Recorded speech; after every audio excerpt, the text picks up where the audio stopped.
അസ്സലാമു അലൈക്കും. ഒയാസിസ് മീഡിയയിലേക്ക് സ്വാഗതം. വാർത്തകൾ വായിക്കുന്നത് സോലി കോഡൂർ. പ്രധാന വാർത്തകൾ. ഇസ്രായേൽ സൈന്യം ഗസയിൽ നിന്ന് പിൻവാങ്ങുന്ന പ്രശ്നമില്ലെന്ന് പ്രതിരോധ മന്ത്രി ഇസ്രായേൽ ഗാറ്റ്സ്. വലിയോറ ദാറുൽ മആരിഫിലെ കലാമാമാങ്കമായ സെഡ്ഗസ് കൾച്ചറൽ കാർണിവലിന് തുടക്കമായി. വാർത്തകൾ വിശദമാകുന്നു.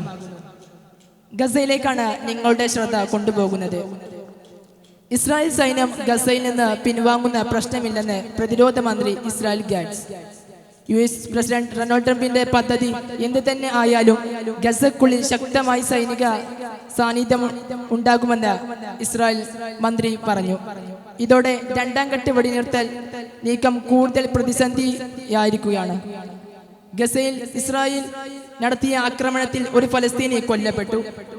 ബസ് ബാങ്കിൽ കൂടുതൽ ഫലസ്തീനി വസതികൾ ഇസ്രായേൽ തകർത്തു.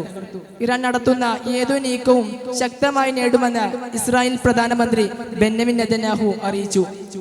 ഗസയിലേക്കുള്ള സഹായം വിലക്കി വീണ്ടും ഇസ്രായേൽ. ഗസയിൽ നിന്ന് നമ്മോടൊപ്പം വിവരങ്ങൾ നൽകാൻ ചേരുന്നു റബി സിബി. റബി, അല്ലെങ്കിൽ തന്നെ ആദ്യഘട്ട വെടിനിർത്തലൊക്കെ വെറുതെ വാക്കുപോലെ നിലനിൽക്കുകയാണ്. അതിശക്തമായ ആക്രമണം ഇപ്പോഴും ഗസയിൽ തുടർന്നുകൊണ്ടിരിക്കുന്നു. ഇതിന്റെ ഇടയിലാണ് ഇപ്പോൾ മറ്റൊരു പ്രതികരണം കൂടി വരുന്നത്. ഇസ്രായേൽ സൈന്യം ഗസയിൽ നിന്ന് പിൻവാങ്ങുന്ന കാര്യമല്ല എന്ന പ്രതികരണമാണ് പ്രതിരോധ മന്ത്രിയായ ഗെറ്റ്സിന്റെ അടുത്തു നിന്നുണ്ടാകുന്നത്. എന്താണ് അവിടുത്തെ വിവരങ്ങൾ റബി? തീർച്ചയായിട്ടും സോലി, കാരണം ഈ മാസം 29-ന് അമേരിക്കൻ പ്രസിഡന്റ് ട്രംപും ഇസ്രായേൽ പ്രധാനമന്ത്രി നെതന്യാഹുവും തമ്മിൽ രണ്ടാം ഘട്ട വെടിനിർത്തലുമായി ബന്ധപ്പെട്ട നിർണായക ചർച്ച നടക്കുന്നതിൻ്റെ തൊട്ടു മുമ്പാണ് വളരെ പ്രകോപനമായിട്ടുള്ള നേരത്തെ പ്രഖ്യാപിച്ച 20 പദ്ധതിക്ക് ഘടകവിരുദ്ധമായിട്ടുള്ളത് ഒരു പ്രതികരണവുമായിട്ടാണ് ഇസ്രായേൽ പ്രതിരോധ മന്ത്രി തന്നെ ഇപ്പോൾ രംഗത്ത് വന്നിരിക്കുന്നത്. അതിനുഷ്ഠ വെസ്റ്റ് ബാങ്കിൽ നടന്ന ജൂത കൂടിയേറ്റവുമായി ബന്ധപ്പെട്ട ഒരു ചടങ്ങിൽ സംസാരിക്കുകയാണ്. ഇസ്രായേൽ ഒരു നിലക്കും ഗസയിൽ നിന്ന് പിന്മാറുന്ന ഒരു പ്രശ്നം പോലും ഉദിക്കുന്നില്ല. കാരണം ഗസയുടെ ഏറ്റവും ഉള്ളിൽ പോലും എത്തിച്ചേരാൻ ഇസ്രായേൽ സൈന്യത്തിന് സാധിച്ചിട്ടുണ്ട്. വടക്കൻ ഗസയിലും അതോടൊപ്പം റഫ ഉൾപ്പെടെയുള്ള എല്ലാ മേഖലകളിലും ഇസ്രായേൽ സൈനിക സാന്നിധ്യം ഉണ്ട്. ആ സൈനിക സാന്നിധ്യം വളരെ ശക്തമായി തന്നെ ഗസയിൽ തുടരും. ആ സൈനിക സാന്നിധ്യം പൂർണ്ണമായിട്ടും ഉപേക്ഷിക്കുന്ന ഒരു പ്രശ്നം പോലും കുതിക്കുന്നില്ല. അതുമാത്രമല്ല, സ്ഥിരം സ്വഭാവത്തിലുള്ള സൈനിക സംവിധാനം ഗസയിൽ ഏർപ്പെടുത്തുന്നതിനെ കുറിച്ചാണ് ഇപ്പോൾ ഇസ്രായേൽ ആലോചിക്കുന്നത്.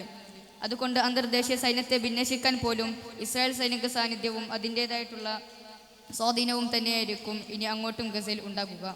അതിൽ നിന്ന് യാതൊരു മാറ്റവും ഉണ്ടാവുകയില്ല എന്ന വളരെ പ്രകോപനമായിട്ടുള്ള ഓരോ നിലപാടും പ്രതികരണവുമാണ് ഇസ്രായേൽ ഗാർഡ്സ് നടത്തിയിരിക്കുന്നത്.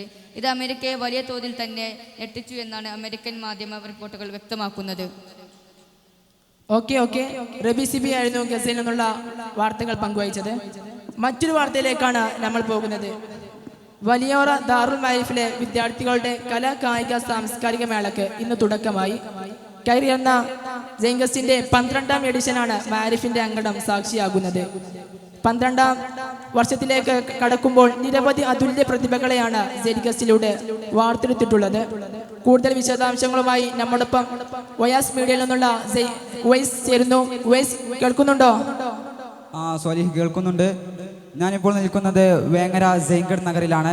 ഇവിടെ ഏറ്റവും ഭംഗിയായിട്ടാണ് സെയ്ഗസ്റ്റ് എന്ന ഈ പ്രോഗ്രാം നടന്നു പോരുന്നത്. ഓരോ വർഷവും വിപുലമായി നടത്തി വരുന്ന ഈ പ്രോഗ്രാമിൽ ഈ വർഷത്തെ തീം എന്നുള്ളത് കയറ് എന്ന ഒരു തീമിലാണ്.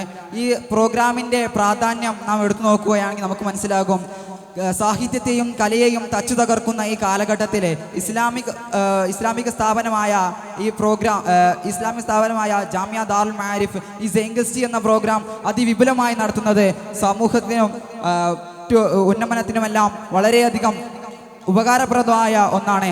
അതിന് നമ്മുടെ ഈ കോളേജിലെ മാനേജിംഗ് കമ്മിറ്റിയെയും ഈ സെയ്ഗസ്റ്റിൻ്റെ പ്രോഗ്രാം കമ്മിറ്റിയെയും വളരെയധികം നന്ദി അർപ്പിക്കുന്നുണ്ട്.